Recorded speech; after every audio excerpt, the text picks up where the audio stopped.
right, Panther fans, hockey fans, how we doing? So, I've been teasing the expansion of the Flying Fluffy world all summer long. I've been doing a lot of work, and a few other people have been doing a lot of work with me. So, without further ado, I give you Nick from Twisted Wrister. Nick's part of the channel now, once a week, once every couple weeks, however much time he can give us. He's going to help us cover the NHL side of the board over here. Now, you make sure, link is in the description, link's going to be in the pinned content. You make sure you go over there and subscribe to Nick right now. You pause the video and go subscribe, please. I'll be nice about it, all right?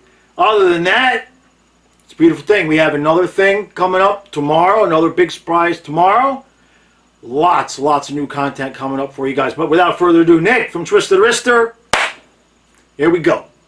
Hey everybody, my name is Nick and welcome to my Pacific Division off-season recap. So I'm excited to be creating some content here on Flying Fluffy Hockey. Now I imagine that a lot of you are Florida Panthers fans. I do have some Panthers jerseys behind me here and I do follow them quite a bit myself.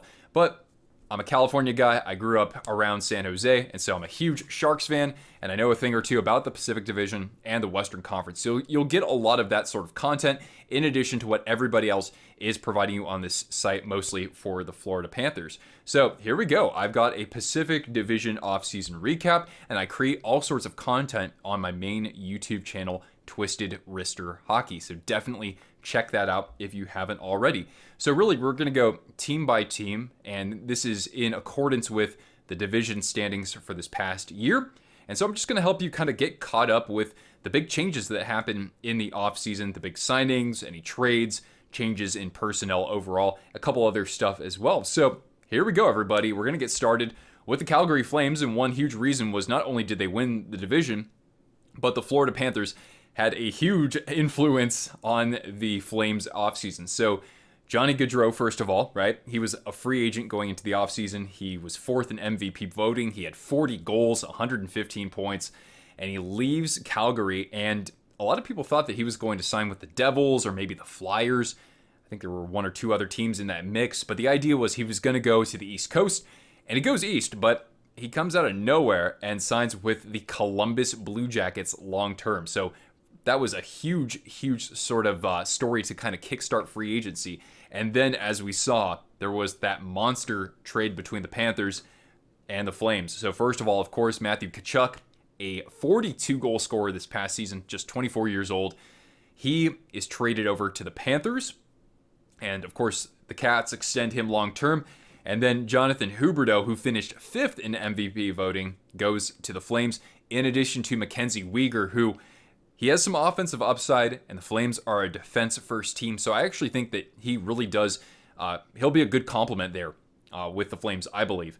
Maybe the biggest trade that we've seen, I don't know, man, 15, 20 years. It's one of the biggest I have ever seen as a hockey fan. I would think it's at least as big as that trade between P.K. Subban and Shea Weber 6 years ago. And then, of course, most recently, they signed Nazem Kadri from the Colorado Avalanche, who came off a career-high 87 points and was excellent in the postseason. In that Stanley Cup run, he had 15 points in 16 games. Of course, he was injured for a few of them. All right. Now, the other team in Alberta, the Edmonton Oilers. First of all, they retained Jay Woodcroft as their head coach in his first ever NHL job as the interim head coach in relief of Dave Tippett. Don't forget, 38, 26, and 9. And, I mean, he got the Oilers to the conference final. I know they got swept by a superior team in just about every way. But that being said, I mean, not bad, right? Not a bad way to get started in the NHL as the head coach. He's been an assistant for many years. So the Oilers, their biggest move in free agency was signing Jack Campbell. Of course, he was the goaltender for the Maple Leafs this past season. 2.64 goals against average, a .914 save percentage, and 5 shutouts. He signed a 5-year deal at $5 million annually. Easily the featured number one goaltender there. And the goaltending situation has been remade or made over a little bit. Mikko Koskinen, he signs in Europe, so he's gone. Mike Smith, he's going to be placed on IR, so that's going to end his career. He's 41 years old. And the backup is Stuart Skinner. He's only played 13 NHL games, but he has a 2.62 goals against average and a .913 save percentage. I think all of those were this past year with Edmonton. He might have had one game before that. So not bad at all. And then they extended Evander Kane a 4-year deal at over $5 million annually, but they also gave him a no move clause. Now, Kane, I didn't get the stats here, but he was very productive playing with McDavid and a little bit with Draisaitl as well. But I'm a Sharks fan. I know that these deals with Evander Kane don't exactly age particularly well. Not because he doesn't perform on the ice, it's just his off-ice antics. So anyway, he was a good fit for that team, absolutely. I think the deal is still a little bit too much. They also extended Brett Kulak, I don't want to forget that one, $2.75 million per season for 4 years. He was their best defender in the playoffs. And you pair him with Evan Bouchard, who I think is going to offer the most offensive upside from the blue line. And yeah, they could be a fantastic pairing this upcoming season. And also just want to say rest in peace to Oilers fan Ben Stelter, who passed away after battling over a year with, I think, glioblastoma, which is a just horrendous form of brain cancer. I appreciate all the support from the greater hockey community and all of the fans out there who were able to, of course, see the celebration of life for him. I mean, this is just a tragic loss, especially after the Oilers had lost Joey Moss and Colby Cave 2 years ago. So rest peacefully, Ben, and I know you'll be cheering your team on somewhere else. Anyway, next team here, Los Angeles Kings. They got into the playoffs after missing, I think, 4 postseasons in a row. So they were involved in another huge trade in the NHL offseason. They acquired Kevin Fiala, a 26-year-old winger from the Minnesota Wild. He had a career high this past season with 33 goals and 52 assists, 85 points. So that definitely helps bolster the top 6. They also extend, in the process, Adrian Kempe, who had 35 goals. Great chemistry, of course, with Anze Kopitar, but I really do like this Fiala addition. I think the top 6 now looks pretty damn good with the likes of good two-way centers like Anze Kopitar and Philippe Danault. Also in that Kevin Fiala trade, they had to trade away to Minnesota a former second-rounder, Brock Faber, who played in the World Juniors, I believe, this past summer, really earlier this month. And they also traded away their first-round draft pick for this year, and that for the Minnesota Wild used that pick to draft Liam Ögren, who I believe also played for Sweden in the World Juniors. And yeah, that's the Kings offseason. Now, the Vegas Golden Knights, this was another tough offseason for them, as, again, they've been behind the 8 ball with the salary cap. First of all, they fired Peter DeBoer as their head coach. He took them to 2 straight conference finals, and they replaced DeBoer with Bruce Cassidy from the Boston Bruins. Of course, Cassidy was a Game 7 away from winning a Stanley Cup. Then the Knights traded away Max Pacioretty and depth defenseman Dylan Coghlan for future considerations just to unload that $7 million. They also traded away Yevgeny Dodonov. They actually found a team that he wanted to go to. And in exchange, they got Shea Weber, from Montreal, and they'll just put his contract on injured reserve. Also, a big blow to the Golden Knights. Robin Lehner has an injured hip, or he's recovering from a hip surgery that will keep him out the entire season. So they've lost Fleury, of course, to the Wild. Well, Blackhawks and then the Wild. Then Lehner's out for the whole season, so it's going to be up to Laurent Brossoit if he can stay healthy, in addition to Tristan Thompson, although I would imagine the Knights are certainly going to bring some competition to training camp.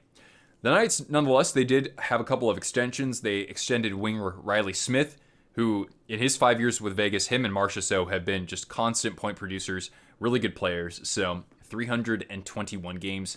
He has a total of 230 points, and the contract is a 3-year deal because he is in his early 30s, I believe. $5 million annually. That's just about right for the reliability you get from Riley Smith. They also extended Nicholas Waugh, a center/winger who kind of broke out this past season. He was called upon, considering the Knights, their injuries this past season. So he had, in 78 games, 15 goals and 24 assists for 39 points. All right, we got ourselves 4 more teams here. We'll start with the Vancouver Canucks. First of all, they retained Bruce Boudreau as their head coach. He came in last year in relief of Travis Green. 32, 15, and 10 record. Excellent. And defensively, they were really solid under Gabby, as he's called, especially with Thatcher Demko as their main man in net. I expect a Vezina caliber season from Thatcher Demko for the San Diego native. They signed Ilya Mikheyev from the Toronto Maple Leafs. That was their biggest free agency signing in 52 games with Toronto this past season. He had 21 goals, which is really good considering he's kind of a third-line player. And he had 11 assists for 32 points. So some good depth scoring there For Vancouver, they extended Brock Besser. This was a bit of a steep deal in my opinion. 3 years at $6.65 million annually. He only had 23 goals this past season, and his goal scoring has really been stagnant, to be kind, ever since his rookie season when he flirted with 30. And he played, 71 games. He ended up with 46 points this past season. Certainly Calgary is going to be a mainstay. Edmonton should be a mainstay. And then you have Vancouver, you have LA. I still think LA, if they get competent goaltending, should probably be that third team. But again, I won't count the Canucks out just yet, especially if they can defend. Now we really get down to business here. This is my team. Booyah, San Jose Sharks. And yeah, the night is always darkest before the dawn, and things are going to get just worse for the Sharks. They've missed the playoffs 3 years in a row. I was talking to John from Off the Wall Hockey about that. Check that out if you haven't already, because we fleshed this out in full for about 15 minutes or so. So anyway, big organizational changes for the Sharks. Doug Wilson, he had a medical leave of absence from the team this past season. He retires after 19 years as general manager. And the staff or the executives bring in Mike Grier. And Grier has served a variety of roles in hockey. He's been an assistant coach before with the New Jersey Devils. He's been a scout with the Chicago Blackhawks. He's had a couple of other roles as well. Has a good overall breadth of experience. And I like that because the Sharks do need a bit of a fresh perspective in the front office. And so I'm hoping Grier can provide that. He is familiar with San Jose as well. He was a player there for a couple of years. That's when I really started getting into the team. So I loved his penalty killing, his tenacity. He would drop the gloves. The only thing he couldn't do well was finish a breakaway. Anyway, Grier is also the first black general manager in NHL history. That's wonderful, and I'm excited to see what he can do, although he's given a pretty crappy roster to work with. Anyway, we'll get to that in a second, but right before Grier was hired, the Sharks actually fired Bob Buchner. This is under interim manager Joe Will and staff. So Buchner is fired. Also, director of scouting Doug Wilson Jr. parts ways with the organization. And replacing Buchner, you guys know a thing or two about him, is David Quinn, who coached 3 seasons with the New York Rangers and was not a head coach in the NHL this past season. Now, with Quinn, I thought he actually was a decent coach for the Rangers, despite not watching them closely, right? But he was coaching a team that was going through a rebuild. He was hired right after they announced that to the fans. And they were actually above 500 in 1 or 2 of those seasons. But I still observed a lot of criticism from the hockey community regarding this hiring, just in terms of game management and developing young talent. He was not particularly strong in those roles. But anyway, again, it's not so much the coach that I'm concerned about. It's more about the overall personnel. I do admire the fact that the Sharks hired Ryan Warsofsky as an assistant coach, and he recently won a Calder Cup as the head coach of the Chicago Wolves of the AHL. And everywhere he's gone so far, this guy's pretty young. I think he's about my age. He has had a ton of success. And so I think he is easily an NHL head coach in the making. So he could be next in line. Let's hope. Also, Thomas Bordeleau, probably the second highest ranked prospect for the Sharks after William Eklund. He should make the roster, I would think, for opening night. He was really strong at the World Juniors earlier this month. He led the U.S. in scoring, a goal and 7 assists in 5 games, was excellent in the face-off circle as well. And of course, for Panthers fans out there, the Sharks also bought out Rudolph Balcers, so please do treat him well in Florida, in Sunrise. He's a good defensive forward who can play on a third line, has a bit of a scoring touch as well. So good luck to Rudy. All right, now to the Anaheim Ducks. They signed John Klingberg. That was their biggest signing, and I think their biggest story in the offseason. 1 year for $7 million. He can put up a ton of points, and if the Ducks aren't going to make the playoffs, it's going to be a little challenging for them still. Then they could move Klingberg and get more assets. So a good signing with all that salary cap space that Pat Verbeek has had to work with. And so far, Verbeek is not even a year into the job. I think he's only like 6 months into the job. I think he's done wonderful. I think in 2 years, we're going to be talking about Pat Verbeek as one of the best 5 general managers in the NHL. He'll be in that conversation with the Joe Sakic regime, I guess, which really extends to Chris McFarland now. And also, of course, we have Steve Yzerman as well. 1 second. Okay. Anyway, with Klingberg, this past season, 74 games, 6 goals, 41 assists for 47 points. He's not known for his defense whatsoever. He is all offense. He has finished as high as, I think, 5th or 6th in Norris Trophy voting. They also signed Ryan Strome and Frank Vetrano from the Rangers. Strome, 74 games, 21 goals, 33 assists for 54 points. And Vetrano, 71 goals, 71 goals, right? 71 games, 18 goals, 14 assists for 32 points between Florida and the Rangers. But as we know, you plug Frank Vetrano into a middle six role, and this guy is easily a 20-goal scorer with a competent group around him. Also, we talked about Bordelot in the World Juniors. Mason McTavish, oh my God, 3rd overall draft pick last season.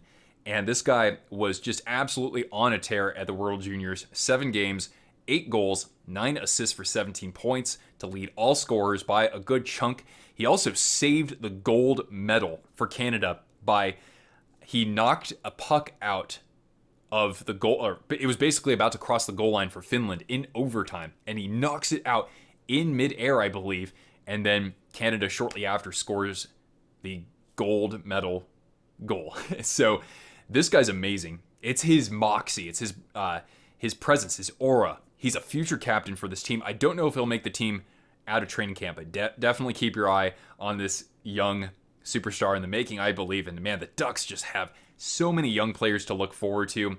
Olin Zellweger was another one who did wonderful for the Ducks at the World Juniors. I think he was 3rd in tournament scoring as well. And of course, you had 37 goals from Troy Terry this past season. Trevor Zegras had over 60 points. Jamie Drysdale is going to be an excellent defenseman. Isaac Lindestrom, Maxime Comtois. The list goes on for this team. So anyway, Verbeek is absolutely killing it so far.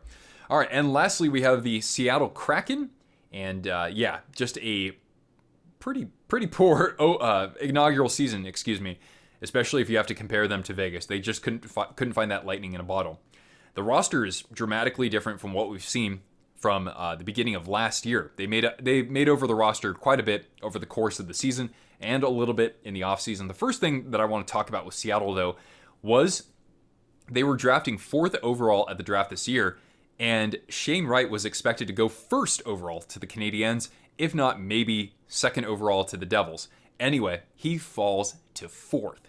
And so the Kraken in their first 2 drafts got Shane Wright, and they also got Matty Beniers as well, who is going to be an excellent center. He was really good for the Kraken in the 10 games he played at the end of last season. Now, the Kraken also signed winger Andre Burakovsky, who won a Stanley Cup with the Avalanche. He had a career high in overall points. So in 80 games, 22 goals, 39 assists for 61 points. Although he was scratched in a few games during the playoffs and wasn't quite as effective. Still had 8 points in 12 games, though. So they got Burakovsky. The middle six is going to be good for Seattle again this year. Actually, probably even better than last year. Oliver Bjorkstrand also came over in a trade from Columbus. And he also had a career high in points, 57 in 80 games, including 28 goals and 29 assists. They also signed Justin Schultz for some depth on defense. And this one, I think, is something that should not go unnoticed. They hired a new goaltending coach, Steve Briere. And that's especially important for Philip Grubauer in the prime of his career because, don't forget, 2 seasons ago, he was a Vezina Trophy finalist with Colorado, and it wasn't just the team in front of him. I thought he was a magnificent goaltender back then. He was still really good with the Capitals before that as well. So I hope that he benefits from a new goaltending coach, and hopefully Chris Drieger will as well. But of course, he'll be injured to start the season. I think he's out for at least a month and a half or so. And Martin Jones from Philly will be the backup there. So anyway, there you go. That is our Pacific Division offseason recap. I'm going to make a video just like this for the Central Division. And if you enjoy more content like this, then stick around here to Flying Fluffy Hockey. You can also subscribe to my channel, Twisted Wrister Hockey, and follow me on Twitter at Nick_Pinkerton. All right, guys, I hope you enjoyed this video, and looking forward to interacting with some of you throughout this season. And of course, best of luck to the Panthers in anticipation of this upcoming season. And for your knowledge, I'll actually be cheering on my team, the Sharks, in Prague, October 7th and 8th. I'll be at those games and doing some vlogging for the channel and that sort of thing. So thanks for watching, guys. I'll catch you later.